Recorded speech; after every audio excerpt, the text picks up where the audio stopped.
Hello everybody, welcome back. It's Philly from JFilgus Fishkeeping, and this is Five4Friday, lucky number 13.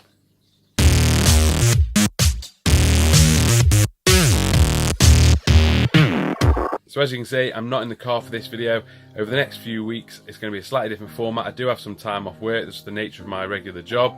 Don't be a hater, it's all part and parcel. But that means that I'm out of the car, and hopefully on these videos, I'll be moving around a little bit more, showing you more of what's going on at home and in my home aquariums. I do need to sort the glare out. If I'm going to have like the tanks behind me and what have you and show you the tanks, I do need to sort the glare out. So I do apologise for this video that I haven't been able to manage that. But as I said, I've got a few weeks off work, so there will be some hopefully good content coming out, some exciting content coming out. I'm really excited to share some things with you. This video is going to be a little bit more of an update on some of the things that's happened over the last week or so. If you're interested in seeing what's coming up, here's a few things of what we've got in store. So I got my very first request on Instagram for a video, so I think it'd be rude not to do that. It is a request for an update on George, the Dante puffer. Somebody on Instagram has contacted me.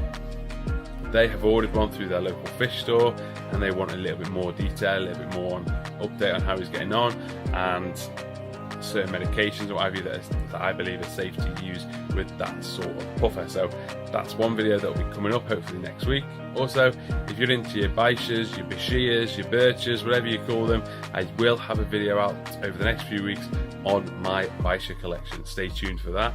For those of you who've been on social media, you may have seen one or two little hints of a special new fish that I've got up in store. I wasn't expecting this, but it's happened. Things have fallen my way.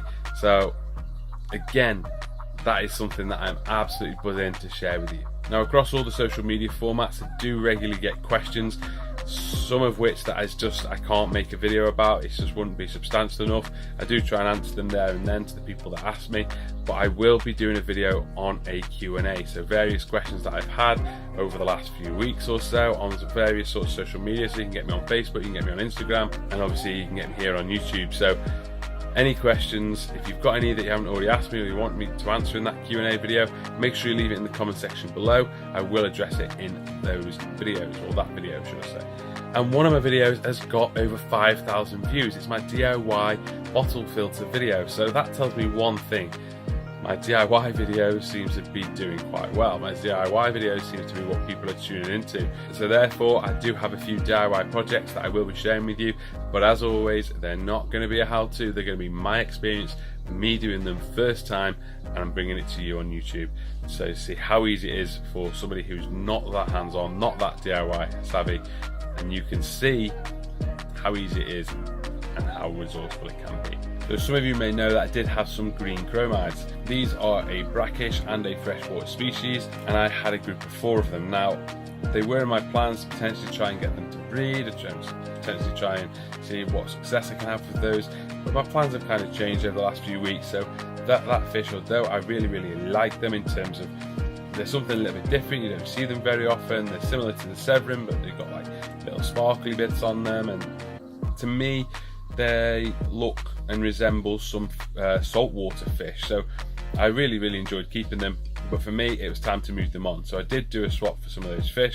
I swapped them for 2 Lima shovel noses, 3 silver dollars that are decent size, and a pair of which spawn.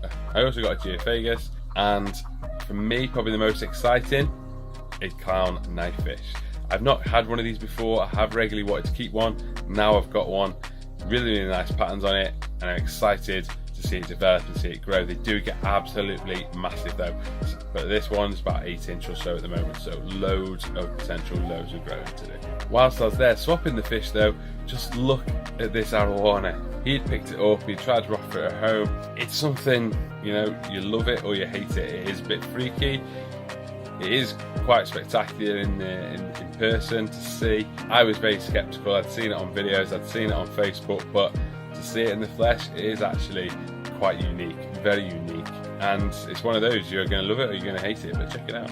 I am in front of the ray aquarium, so it would be rude not to show you some of the rays. You can see the female there behind me, but here's a couple more.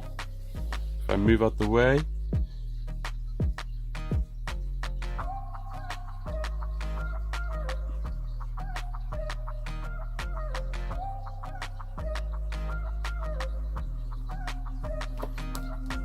They seem to be doing really, really well in this aquarium. The male pearl stingray does have some nipped disc, particularly around the rear end. I think that's just the larger male showing his dominance and just being a little bit bitey. The female also has a few bite marks on it, but I think that could be potential breeding behaviour, or the male trying it on. I don't know, it's too early to say, but fingers crossed that's what's going on. The initial bite marks around the disc, which is common to stingray breeding behaviour, has now seemed to like heal up, so he's obviously not continuing with it. So maybe he's just got her pregnant. Who knows? Fingers crossed.